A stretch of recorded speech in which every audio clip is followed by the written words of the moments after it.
Welcome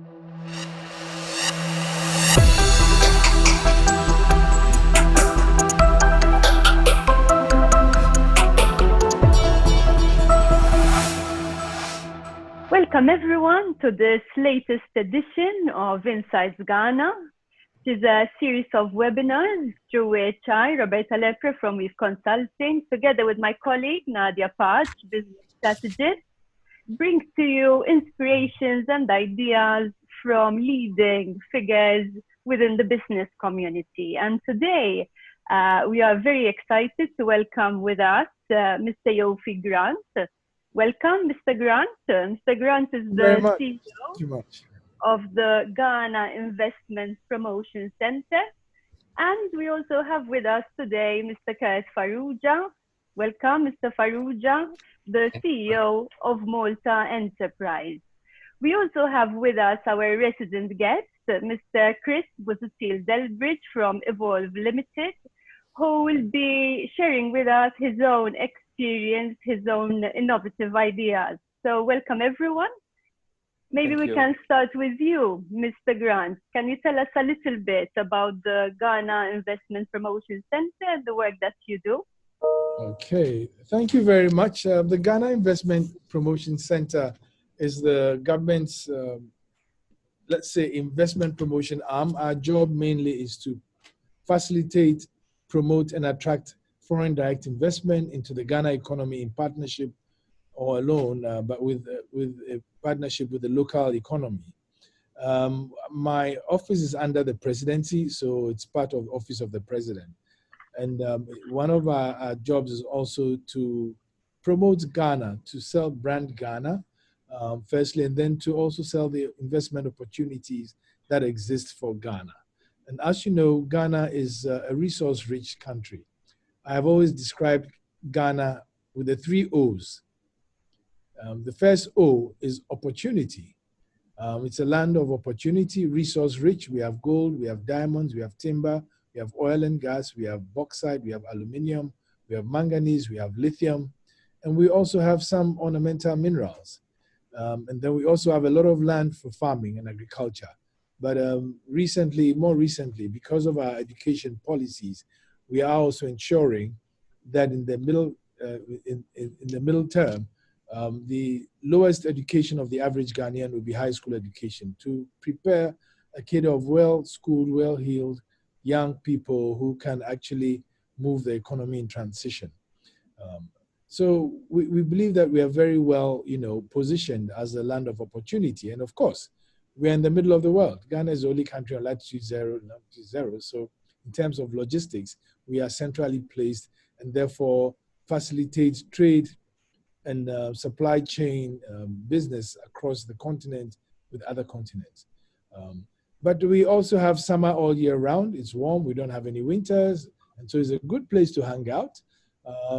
It's warm and the people are extremely friendly, and we speak English, although all our neighbors are French and the sea. So you either learn to swim or you learn to speak French. I will do both. Sounds wonderful. Then, the second O is openness. We are very open, so we engage, which is one of the issues that we are actually doing right now, that we're engaging with you so that we can have mutual benefit out of our relationship. And the third O is we are very optimistic. Pre-COVID, the Ghana economy was one of the fastest growing in the world with an average of about 7% over the past 3 years. And so we are very clear that with the right policies and a lot of our thinking, we can actually transform this nation into one of the leading growth economies in the world. And so we have the 3 O's: opportunity, openness, and optimism. Fantastic. Mr. Farrugia, maybe you can tell us a little bit about the work of Malta Enterprise and maybe what you are focusing on at this point in time.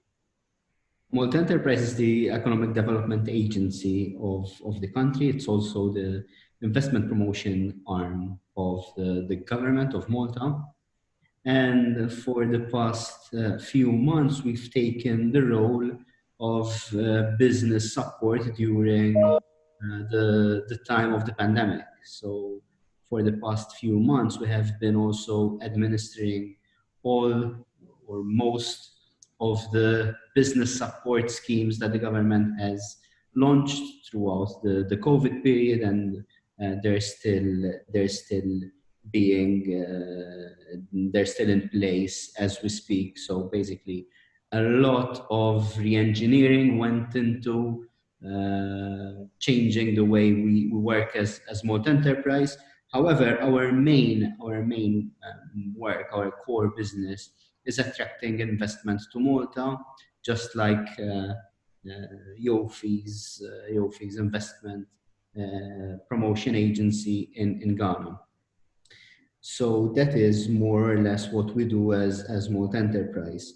What is very interesting listening to Yofi speak, and we had the opportunity to discuss this when a business delegation from Malta was in Ghana early in March, even before COVID hit, was the amount of similarities that we have. First of all, we have an ongoing discussion who is at the center of the world between Ghana and because we both think that we're at the center of the earth, but we can co-live together because definitely Ghana is at the center of Africa. It's a very important geographical and strategic location, just as Malta is in the Mediterranean region. It's part of the European Union. It's close to the Middle East, and we have extremely good connections both by air and by sea. What is also very interesting in terms of similarities between Malta and Ghana is that we both speak English as the main, as one of our main languages. And this, of course, binds us together, and it does provide basis for our two countries to build on such similarities. One maybe interesting historical fact is that while Malta became a nation, an independent nation in 1964, Ghana became an independent nation in 1957. So as two countries and in terms of past, we're also very similar, and we're more or less the same age. So I think, and from the experience, the very, very positive experience that the business delegation had when we were in Ghana, I think there's a lot of opportunities we can look at together, and we can nourish a very important relationship. And I'm sure that we'll have occasion to speak about these during the course of this webinar. Is there, speaking about opportunities, Mr. Farrugia, what are the opportunities that have been explored already, or we started exploring between the two countries? Is there a particular sector in particular which we're focusing more than others? Interestingly, there is no one specific area where Maltese businesses were looking at. In fact, and the business delegation, we had businesses in the textile industry, we had in the bioscience and life sciences, we had businesses from the logistics aspect.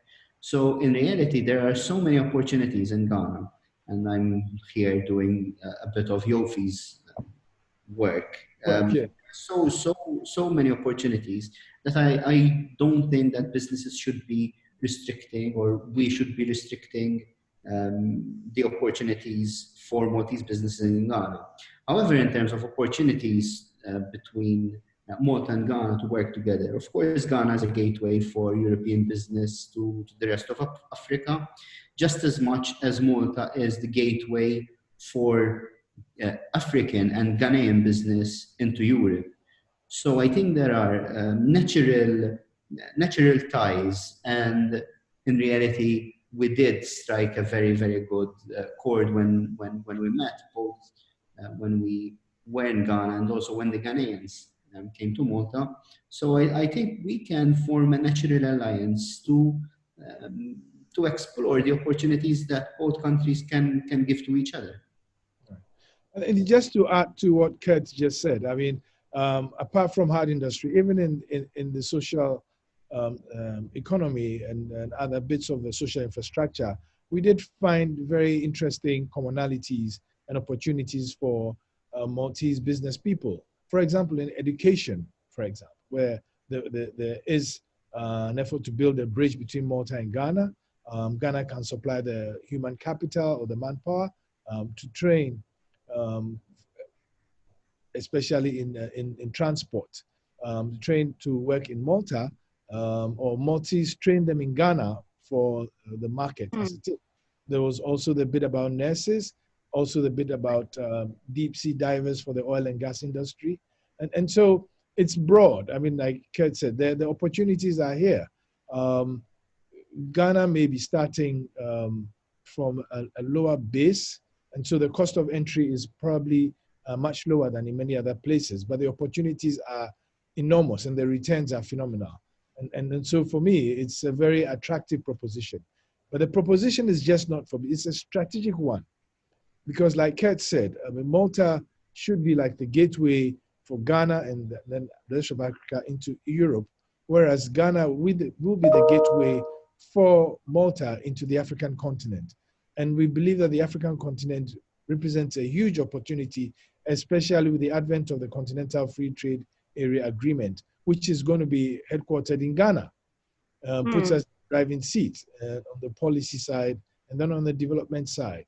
And so we believe that this must be a marriage made in heaven with mutual opportunities on both sides for us.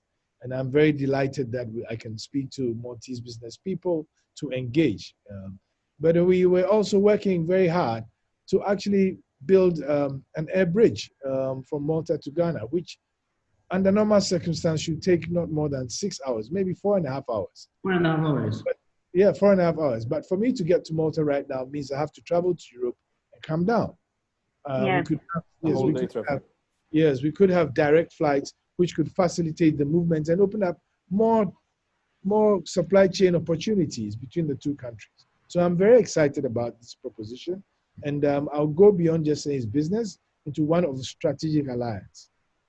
That is exactly one of the one of the low sides of the making business with Ghana and vice versa. We do not have an airlink, and I think that is crucial in order to extend the opportunities that we can have with Ghana. And that is something that we've been working on for the past months. Of course, COVID was not good news for the aviation industry, but what I can say is that work didn't stop. And the meeting which the economy minister had in Ghana, in Accra, with his counterpart and with the aviation ministry, etc., I think that they were very fruitful. There are things that we start discussing and they're still on the table. So I think that an airlink between Malta and Ghana would go a long way into strengthening relationships between the two countries and between Europe and Africa. Undoubtedly. Chris, your reaction. I can thank you. I can really confirm this is my life. This is what I've been experiencing for the last 3 years. I mean, I joined the first trade mission that Malta Enterprise organized in Trade Malta to Ghana. I joined even the second one. In the meantime, I was there many times, inconveniently 24 hours going and 24 hours coming, but it didn't deter me because I found much more than what actually Yofi was saying. If I may, Yofi said you can find bauxite, aluminium, and so on. I would list some other things. I found heart, I found courage, vision, and a good organization. In some places, the Standards Authority, for example, are extremely well organized, world class, I would say, and we're working on a number of projects there. We have been supported by Malta Enterprise to grow from a very small beginning to the medium size that we may be at the moment. And we have helped in return all the FDI that Malta Enterprise has brought to Malta, especially in the technological sector, to find the right services here, to find the right base, to be stronger. And we did really well for ourselves here, thank God. We did a number of projects around the world, but now we zoomed mostly on Sub-Saharan Africa, mostly being Ghana, because, as Yofi said, it is the fastest growing, or one of the fastest growing economies, English speaking, very friendly, visionary, courageous, land of opportunity. And I can tell you, as Kurt said, many commonalities, many. It felt like working at home. So I've made friends, and I just venture to say that in all of West Africa, there is still till today not one pharmaceutical laboratory that is according to up to the EU GMP standards. But the first one is being done in Ghana. And this small Maltese company I represent here, Evolve, is actually doing it. So of all the competition from the UK, from Germany, from India, it was this Maltese company that had the heart, that wanted it badly enough, that pursued it with enough enthusiasm, that found enough commonalities and the right price-performance ratio to deliver this golden opportunity for us and for them. So I love this country, and Malta and Ghana have so much to gain from the strategic partnership that was mentioned here. What a success story, Chris. In fact, even yourself, I know that you've been working quite a lot to foster strategic alliances. And even during COVID itself, actually this idea came up through one of our conversations of how we are going to engage with the Ghanaians, with different companies, yet again inspire as well Maltese businesses, not to let the pandemic or COVID, even though we cannot be at the moment physically visit the country, perhaps in a few months we will be able to do so, but we can still engage with other platforms, with other means, and Yes. this is definitely a success story. I must say we found extremely good support as well from our High Commissioner, His Excellency Yes. Jean-Claude Galliamalia, who works very hard for Ghana and for Malta.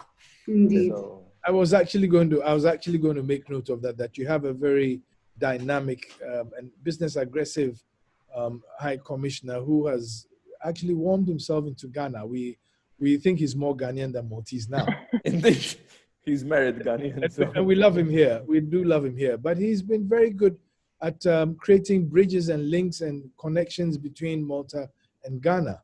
And we are very proud to have him as the first of the High Commissioners in Ghana, and I think in Africa, if I may be right. I confirm his dynamism, and he can open doors, he can knock on doors. So yes, I concur with what you're saying, both Yofi and Chris. Perhaps it's also noteworthy to say that was it last year? Or was it? It was. I think it was last year when we attended the Malta Africa conference, Yes. which I participated. We actually did agree that in 2020 we will host the first one in Africa in Ghana. Unfortunately, COVID came in the way, and so we couldn't do it. But we are very keen and excited to do it. The president is excited about it. The Minister for Foreign Affairs is also very excited about it. And we'll keep that on the cards. As soon as we have some relief or leeway, we probably should engage and put that back on the table. What I That's found, Mr. Grant. Sorry, Kate, go ahead. what I found very interesting, and it's something that we can develop together, is the startup community in Ghana. There are a lot of, first of all, the level of education in Ghana is very, very good. And the entrepreneurial spirit is also extremely advanced. So what we did, we signed as Malta Enterprise an agreement with Impact Accra, which is a small, I mean, by our standards, it's quite a medium incubation center and business accelerator. And I believe that there are a lot of synergies and a lot of opportunities for Ghanaian startups in Europe. And I believe that we can also contribute by introducing Africa, Ghana to our startups in Malta. So success stories such as Chris are something we can be using as a testimonial for young entrepreneurs, even not so young entrepreneurs who would want to verge into internationalizing their products. And this offer will go definitely to the startups in Ghana. We've met very good business ideas that are growing in Ghana. And I'm sure that there are a lot of opportunities for them in Europe, and Malta can be a very, very comfortable place where they can have an office here and internationalize their product, and they'd find support, business support for Malta Enterprise through our various schemes. If I may, this is perfect what you're saying because it ties exactly with what I'm about to say now. In this case that I'm mentioning about the pharmaceutical, which is a high-tech solution, everyone understands it needs to be maintained. So how can we, from Malta, maintain this? This is no type of business that we should be making. There's enough cowboys out there, to sell something and forget it. We're not that type of relation. It's not the type of business relationship we want to foster. So we're investing both there and here. What are we doing? So first of all, we're using technology like augmented reality to support people on the ground, but also there's an exchange program where Ghanaian people handpicked by ourselves and the customer together are coming to spend a number of months with us here as an internship and working with our people and skills transfer and everything. And we are going to spend a number of months over there to help them. And then there will be some regular visits from our side, but the day-to-day will be handled definitely by Ghanaian nationals, because that's the way the business community needs to operate. And it has to be a win-win. And COVID came exactly at the right time when we were going to start talking, actually, to set up our own operation there. But it will happen. It was only postponed a bit. But the relationship was kept warm. And all the contacts were in touch, business-friendly, WhatsApp, Messenger, no problem at all. Replies coming immediately, emails. It's like, for us, it was just like dealing with any other customer. Are there any... Sorry, we keep bumping into each other. I apologize. I just wanted to ask, because everybody's extremely positive, which is fantastic, because the past few weeks have not been the best. I wanted to ask and gauge, to what extent would you say that the pandemic has impacted the prospects both in Ghana and Malta? I think just put on hold. Are we looking at things to go ahead soon? Well, I would say something that, yes, definitely, we've kept the engagement going. And of course, I mean, even as we speak, we are still not sure how this pandemic is going to turn out, but we are still speaking. And I'm sure there are many other people listening and who would listen to this and would, engage on the back of that. But, the interesting thing, though, about the opportunities that exist here is that post-COVID, they are still going to be there, and probably even going to be even bigger opportunity as the world sort of retools and reboots. Resources are going to be needed. There's now a clear consciousness about how we grow our food, and many people like it organic. That is one of the things that Ghana presents credibly. And so, yes, COVID has come to put a little blot in our aggression to grow our economies, but it's not going to be there forever. And yes, when it started, there were lockdowns, borders were closed, airports were closed. So a lot of supply chain disruptions globally. Our ports and our airports and our harbors were closed. And by the way, Ghana just opened its newly refurbished seaport, which will be the largest in Africa, with a traffic payload of 3.7 million TEUs. So that in itself tells you that we are serious about the engagement and opening up the continent through Ghana. We have an aggressive policy called the One District, One Factory, which means that we're going to ensure the setup of one industrial facility or enterprise in each of the 260 districts that we have. And that is also a great opportunity for us and Maltese business people. Beyond that, we also have what we call Planting for Food and Jobs, which is another aggressive agri-development plan, which for the first time in a number of years resulted in Ghana having a food surplus. We're actually now exporting maize, which we had imported 10 years for the past 10 years. We're a net exporter. The same with plantains and other foodstuffs that we have. So we are creating that enabling, should I say, foundation that will enable us all take advantage of. I think even with COVID has highlighted the need to work together, despite the fact that pre-COVID, there was a lot of political disruption, which meant that countries were looking more inward. And we refer to the case of the United States, we refer to Brexit and all that. But COVID has come to tell us that, yes, even though there are many countries that are not looking inward, the world will need to work together to ensure its survival going forward, without doubt. And the Africa part of the equation will be a very important construct of it. By 2050, Africa will be 1/4 of the world's population. And the demography of that population will mean that more than 60% of it will be less than 35 years old. That is one, a market waiting to happen, a consumption market waiting to happen. And two, a supply source of the labor required for the world to be sustained. And therefore, that is why education has been very important for us in Ghana.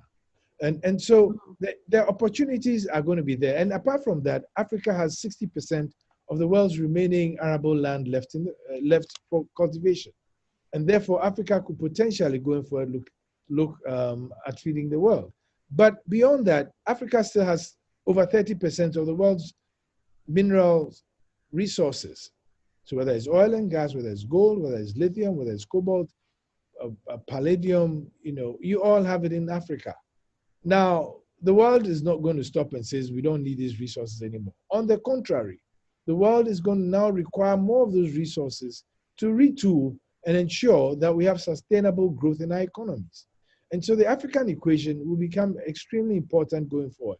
And Ghana offers that opportunity into entry on the continent with very attractive investment climate and frameworks. And for us, we'll work together with Malta to ensure that we have a strategic alliance that enables Malta to also open up the Ghana and Africa market for Europe.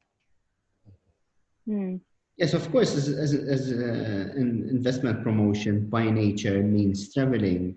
That is something that we had to rethink. However, we kept in touch with most of our clients. We kept in touch with most of our leads. We've organized virtual delegations. We've organized meetings on a regular basis. So the same people who were showing interest before COVID, they are still very much interested. And I can say very confidently that as soon as the travel ban was lifted, we had a good number of these leads flying over to Malta. We have at least another 4 coming over next week. We had regular delegations throughout July. So I'd say that the interest is still there. Of course, there are the very clear challenges that COVID brought about, which are basically a slowdown, an international slowdown, and disruption of supply chains, as Yofi was saying. So all in all, I think that if you have a good business proposition for businesses to set up, then it's much easier to reignite that business interest into companies wanting to invest but through foreign direct investment. So yes, I'd say that, of course, it's very challenging. I cannot say that everything is good and rosy, because all of us know that the economy has suffered and that people are losing jobs, even though we still have among the smallest increases in the European Union where it comes to unemployment. But of course, we'll need to kickstart that engine back into motion as soon as possible. Oh, interesting. So there's a lot of opportunity to be explored, I believe. Both started off pre-pandemic, but even more so now. And a number of strategic alliances. I think, like what Mr. Grant mentioned, even the infrastructure enables Maltese companies to explore the African market, and having Ghana as a base. I can also say that from our visit in Ghana, as Chris kept in touch with his Ghanaian counterparts, because he's doing, and the Maltese companies are doing business in Ghana, there are also businesses who are looking to Malta from a logistics, as a logistics hub, a logistics point of view. We kept that interest alive, and I'm sure that at the first opportunity, the leads that we have from Ghana, they will be traveling to Malta to see for themselves, and hopefully we'd have more Ghanaian investment in Malta, and new synergies are built. And basically, what we've been talking throughout this short webinar, we'd see concrete results coming out of our visit and the Ghanaian visiting Malta. Definitely. We also wish you luck, Chris, with your endeavors. I'm pretty sure that this is a continuation for you from this Yes. point onwards. Definitely. And even in terms of products and service availability, you've explored even new ideas now. So COVID wasn't just a deterrent, but was also an opportunity for you. And we thank you very much, both Mr. Grant and Mr. Farrugia, for being with us today and for your contribution. But can I say one thing before we go off? Of course. That I think with Ghana, you have a clear win. And for many reasons, some of which I've stated before. But I think for us, one of the key factors that makes Ghana an ideal location for Maltese business people is our political stability. And Ghana is known to be politically stable, but also a very peaceful place. And both Christopher and Ked have said that there is heart. There's a lot of heart here. There's curiosity, and there's happiness. There's a lot of happiness here. Ghana, both historically and culturally, has always offered opportunity to the outside world. And that is why originally it was called the Gold Coast. And so I want to assure the Maltese business people who see this, that this is a safe, happy place. This is a place you can also call home. And we look very much forward to seeing things go back to normal and then travel start to happen and get our engagements going. But even before then, we are still talking, and we assure each other that we will open the bridges and the doors for our mutual benefit. Maybe one very quick last question to both of you on this note. If anybody is interested in finding out more, how do they go about finding the information, both for Malta and for Ghana, perhaps? It's something practical. Right. For us, we just we're reconstructing our website to make it more interactive and more engaging. But the GIPC would be the real door into Ghana. And we work very hard with the High Commissioner, Jean-Claude, to keep that gate open and the door open. So I believe that any request can go through the embassy or can come directly to us at GIPC for engagement. You can find us online, and I'm always available to answer any questions, especially if it's coming from Kurt or Christopher. Thank you. I confirm what Yofi was saying on the hospitality and on Ghana being a very, very peaceful, safe, and happy place. So from the few days I've spent there, I could feel home, I could feel safe, I could feel a place where you can eat well, where you can enjoy yourself as well. That is something that is very important. It is also the case for Malta, and political stability is part of our selling proposition. Of course, the beauty of this small island, and also it's a very good place to call home and to live in. If any Ghanaian businesses are watching this, they can, of course, find us online on the Malta Enterprise website. And of course, we've got a very active ambassador, High Commissioner in Ghana. And of course, any clients that Yofi would like to send over would definitely be all ears. Yes. I mean, why do you need to choose, right? I mean, as a business model, I think that it should be embedded in your business plan, that you should be servicing both regions through Malta and Ghana. That is definitely our plan and what we're doing. And I'm finding support from both countries. So I thank both Malta Enterprise as well as GIPC and His Excellency, our ambassador as well, for all the support. It's very pro-business on all sides. You're the next ambassador. Chris will be our next ambassador. Thank you very much. Thank you, everyone. And have a safe and happy day. Likewise. Thank you. Thank you for joining us this afternoon. There are challenges that also precede COVID. Businesses that do not adapt to changing situations, they fall down. Ghana always offers opportunity to the outside world.